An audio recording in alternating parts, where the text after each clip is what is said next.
Buenos días, soy Alberto Llopis García, profesor de la asignatura de Diseño de Jardines y Restauración del Paisaje. En la lección de hoy vamos a ver lo que es el estudio del paisaje, el método de estudio del paisaje. Para ello os voy a mostrar dos imágenes, una a la derecha de vuestra pantalla y otra a la izquierda. En la de la derecha aparecerá explicado el método y a la izquierda tendremos un ejemplo concreto. Lo que no tenemos que olvidar cuando vamos a hacer este estudio es que tiene que tener 4 elementos claves. El primero de ellos, tenemos que tener bien claro definido el propósito de nuestro estudio.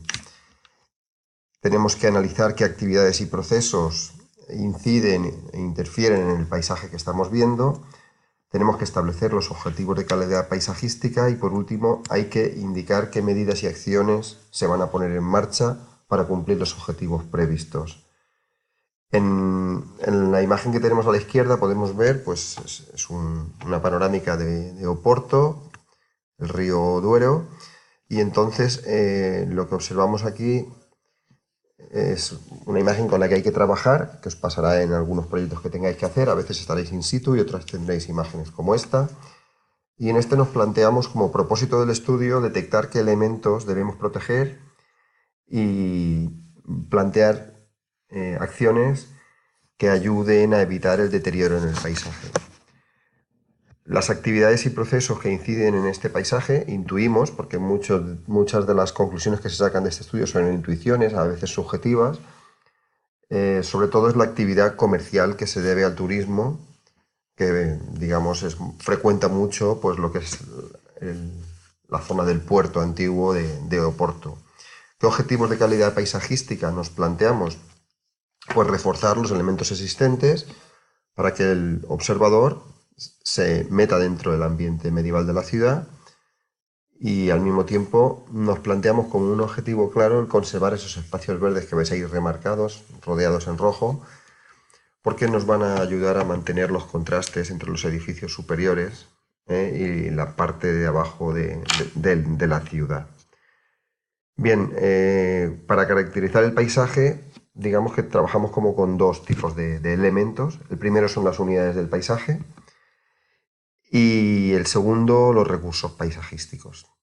Entonces, las unidades del paisaje son aquellas zonas de la visual que tenemos que tienen una estructura muy definida, singular, común en todo ese recorrido, que la hace diferente a las demás.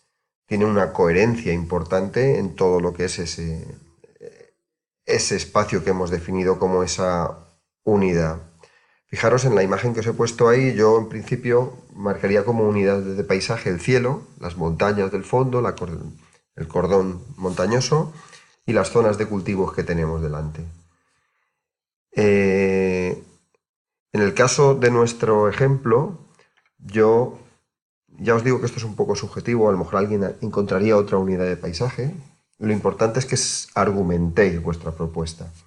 Yo he planteado como unidades de paisaje el mismo río, las viviendas compactas que hay en todo lo que es la ciudad y junto al puerto, y luego las construcciones características, esas con las fachadas blancas que hay en la colina. Entonces, esas serían mis unidades de paisaje a partir de las cuales voy a trabajar. El otro elemento importante que os he dicho que tenemos que tener claro cuando estudiamos un paisaje son los recursos paisajísticos. Y en este caso ya no son espacios grandes con características comunes, sino que son elementos singulares o muy concretos que le dan una individualidad y que hacen que tenga un valor especial ese elemento con respecto a toda la unidad de paisaje en la que se encuentra. En este caso de la imagen que os he puesto, pues yo ahí observo dos recursos paisajísticos claros. Uno sería la cima del Teide y otro el Roque Cinchado, que son elementos que, aun estando dentro de la misma unidad de paisaje, como podría ser la zona montañosa, resaltan sobre los demás elementos. Bien, en nuestro caso, en nuestro ejemplo de Oporto, pues ¿cuáles serían los recursos paisajísticos que yo he detectado? Por un lado serían las barcas, Por otro lado sería el Palacio Episcopal que tenemos en la parte superior de la imagen, con esas fachadas blancas. Y por otro lado sería la zona comercial del puerto, que yo la intuyo, al haberme informado de cómo es la vida en Oporto, pues sé que eso es el puerto comercial, realmente con la imagen no se observa. Por eso es muy importante hacer un primer estudio documental que explica lo que acontece en ese territorio y en esa imagen. ¿De acuerdo? Bien, después de tener claro cuáles son las unidades de paisaje y los recursos paisajísticos, pasaríamos a estudiar esos y analizar esos puntos que tenéis ahí. La evolución del paisaje, los antecedentes, cambios y causas y tendencias. Para ello tendréis que hacer una pequeña labor de investigación o de documentación, pues para conocer un poco pues, la historia de la zona, por qué el puerto ha evolucionado de esa manera. Luego hay otra parte importante que es la organización del paisaje, cómo está estructurado el espacio. Ya remarcáis las unidades de paisaje que hemos nombrado, las transiciones que hay entre ellas, los recursos paisajísticos que encontramos, conflictos paisajísticos y problemas y amenazas que van a dañar aquel objetivo que teníamos visto y la visibilidad del paisaje. Vamos a un poco a explicar cada uno de esos puntos y bueno, en nuestro ejemplo, pues bueno, después de hacer una pequeña investigación, tampoco os pido que lo hagáis con muchísima profundidad, pero bueno, Oporto pues tiene una etapa medieval que caracteriza ese barrio que tenemos, digamos, en el puerto. Antiguamente era un puerto de mercancías, ahora se ha convertido en una zona comercial y ha adquirido un gran valor después de que haya sido considerado patrimonio de la UNESCO. En cuanto a la organización del paisaje, es un paisaje, pues eso, urbano, completamente urbano, no hay una zona natural excepto el río, estructurado por las colinas sobre las que ondea la ciudad y sobre el río Duero. Entonces, eso le da una estructura al paisaje que estamos viendo. Las transiciones se refiere a los puntos de conexión entre las distintas unidades del paisaje y en este caso el río y la ciudad tienen una transición en lo que es la zona comercial. Se aprecia muy poco los toldos de los restaurantes, las luminarias que hay en la orilla, pero vendría a ser una transición muy tenue. Sin embargo, arriba sí que tenemos una transición más clara al comunicar en la unidad de paisaje, que son los edificios blancos del obispado que hay arriba, con las casas pequeñas de colores, ¿no?, por medio de esa transición de zona vegetal. Ahí hay una zona verde con algo de arbolado, que es la que hace de transición y contacta las dos unidades del paisaje. Conflictos paisajísticos, podemos aquí intuir, ¿no?, pues el riesgo de que entren barcos de más tamaño, no las barcas tradicionales, y de que pues, haya haya una afluencia turística muy elevada. Sería un poco lo que yo en principio detecto como un riesgo para la conservación del valor paisajístico que tiene esa imagen. Nos queda hablar de la visibilidad del paisaje y en este caso, pues claro, todo lo que estamos viendo va a depender muchas veces del punto de vista del observador, de la distancia a la que estamos, incluso del número de observadores que pasan por esa zona. En la imagen que tenemos a la izquierda vemos que bueno, estamos en una posición fija y el estudio lo vamos a hacer desde ahí. Si estuviésemos en Oporto, en realidad podríamos hacer un estudio variando la posición del observador. En nuestro caso, por la limitación que tiene el estudio de este caso, haremos solamente el estudio desde un punto de vista, pero tengamos en cuenta cuando hagamos un estudio real que la visibilidad va a ir cambiando dependiendo de los puntos de vista y los puntos de observación que vayamos a encontrar. Y ahí detectaremos pues, los rasgos dominantes, los ejes visuales, impactos visuales que se puedan ir encontrando. Como os he dicho, hay distintos puntos de observaciones en cada una de los paisajes que nos vayamos a ir encontrando y desde ahí, porque ahí se concentran muchos más visitantes, desde ahí es de donde nosotros vamos a hacer los estudios con un interés especial. Al final, pues bueno, detectaremos que hay zonas con visibilidad más alta, visibilidad más baja. Fijaros que en el ejemplo que tenemos a la izquierda, pues la zona comercial del puerto apenas se intuye. Quizá por la investigación o la documentación que he hecho, pues he sabido que era el puerto comercial, etcétera, etcétera, pero por la imagen es difícil a veces de verlo. Por eso hay que completarlo con ese estudio documental. Bien, en nuestro caso la visibilidad, pues el palacio tiene una alta visibilidad, el río, el brillo del río, estas barcas y algunos destellos luminosos que quizá cuando la imagen sea de noche posiblemente haya una visibilidad de otros elementos que aquí ahora no aparecen.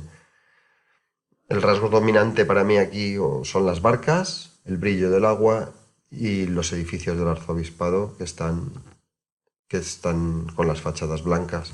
Serían los elementos que destacan para mí como rasgos dominantes. La relación entre estos, entre el agua brillante y los edificios blancos, bueno, pues en esta imagen podríamos decir que están en dos extremos opuestos y le dan cierto equilibrio a la escena, ¿de acuerdo? Aquí el eje de visión, por supuesto, lo formaría la línea de la orilla del río y la línea del horizonte. Son los dos ejes de visión en los que se estructura toda la imagen. Realmente elementos que bloqueen la visual apenas hay, porque la barca y el mástil y los elementos de la barca son bastante transparentes y permiten perfectamente contemplar la imagen aún habiendo barcas delante. Por eso os decía que si hubiesen barcos de más tamaño, pues a lo mejor sí que podríamos tener un problema de visibilidad en ciertos momentos y es algo que debemos evitar. Eso nosotros lo haremos como propuesta. Entonces, bueno, lo que sí que vemos es que resalta, sobre todo para mí, como valor de esos recursos paisajísticos, resalta para mí el Palacio Episcopal y la zona comercial es muy, muy discreta. Apenas se ve, no tiene... El recorrido escénico sería pues a lo largo del río y impactos visuales negativos, pues la verdad es que en esta escena no se ven. Se ve todo muy bien integrado, incluso las barcas, al ser barcas tradicionales, de pequeño tamaño, no tenemos, digamos, ese problema de falta de visibilidad y de falta de integración. Y ahora entramos en la última parte, que es darle valor a estos recursos, darle valor a estos elementos y a esta unidad del paisaje. Y entonces vamos a darle valor teniendo en cuenta la calidad paisajística, las preferencias que tiene la población y la visibilidad. Un recurso puede tener una alta calidad paisajística, pero igual no se ve porque está tapado por otro elemento, entonces pierde valor paisajístico.